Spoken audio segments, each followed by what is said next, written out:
welcome to this explainer. Today, we're jumping right into one of the most fascinating origin stories in ancient mythology, the intricate, cosmic chain of events that led to the birth and the incredibly legendary naming of Hanuman. Okay, let's dive right into this. Picture this. How does a hungry newborn baby almost plunge the entire universe into complete darkness and, in the process, earn one of the most revered names in history? The sequence of events here is just absolutely mind-blowing, and it really sets the stage for an epic saga. So, starting with Chapter 1, Shiva's 11th Rudra avatar. This is where Lord Shiva sets a really profound, quiet, divine plan into motion to assist Lord Ram. The source material actually captures this beautifully. It quotes Shiva directly, saying, "I am taking the 11th Rudra avatar to serve Sri Ram." What's absolutely crucial to take away from this is that Hanuman's fierce devotion to Ram wasn't just some choice he made later in life, right? It was completely preordained by Shiva before the avatar even took earthly form. It was literally his cosmic purpose from day one. And this brilliantly illustrates exactly how a cosmic god takes an earthly form. It's essentially a literal step-by-step transfer of divine power. First, Shiva manifests his radiant energy. Then, he summons Pavandev, the wind god, to act as a cosmic courier, carrying it safely through the heavens.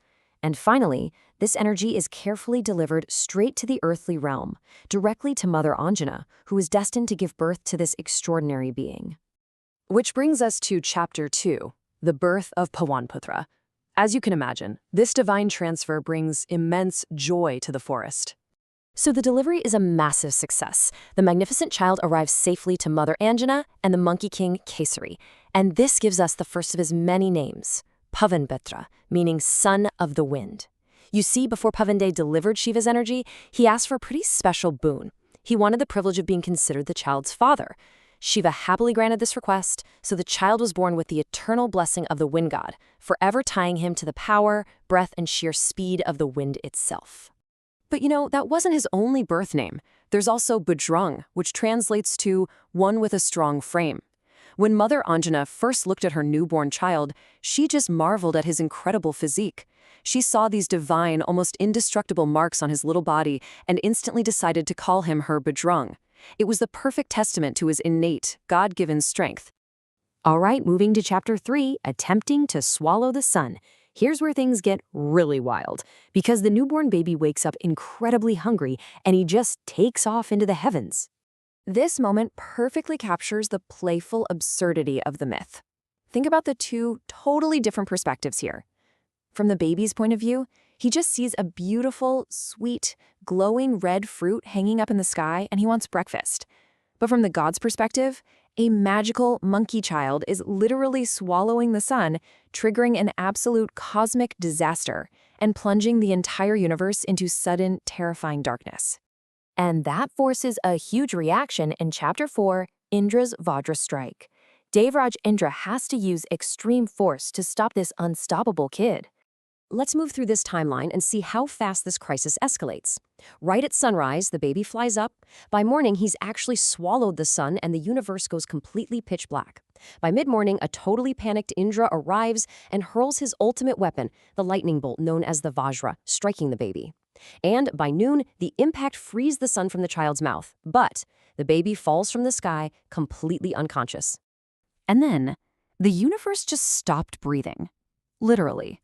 When Pawandev saw his beloved son struck down and lying lifeless on the ground, his grief morphed into this blinding rage.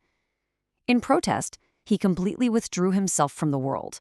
He stopped all air from flowing. Every single creature across all of creation suddenly began to suffocate. Which leads us to our final chapter, Chapter 5, the boon of the name Hanuman. The gods are now desperately rushing to appease a furious wind god to save a breathless universe. Now, what's really interesting about this is the ultimate aha moment regarding his iconic name. The word Hanuman actually comes from Hanu, which means jaw or chin. When Indra's Vajra struck the flying baby, it hit him right on the chin, leaving a permanent mark. To make amends for this, Indra declared that this mark would only enhance his divine beauty. And from that day forward, the boy would be revered across the world as Hanuman, the one with the prominent jaw.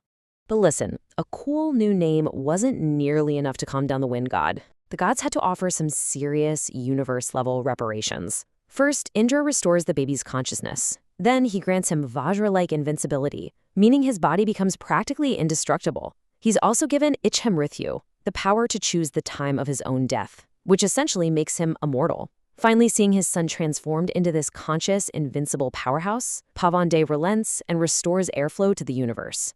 So here's the really provocative thought I want to leave you with. We all know Hanuman for his immense strength and unyielding devotion. But consider this. Would he be the immortal powerhouse we know today without this massive cosmic mistake? If the wind hadn't stopped, if the gods hadn't panicked and showered him with these ultimate boons out of sheer guilt, would he have become the invincible hero of the Ramayana? It's just wild to think about how one innocent baby's hunger literally forged history's greatest devotee. Thank you so much for exploring this explainer with me, and I hope it gives you a whole new appreciation for the origin of an absolute legend.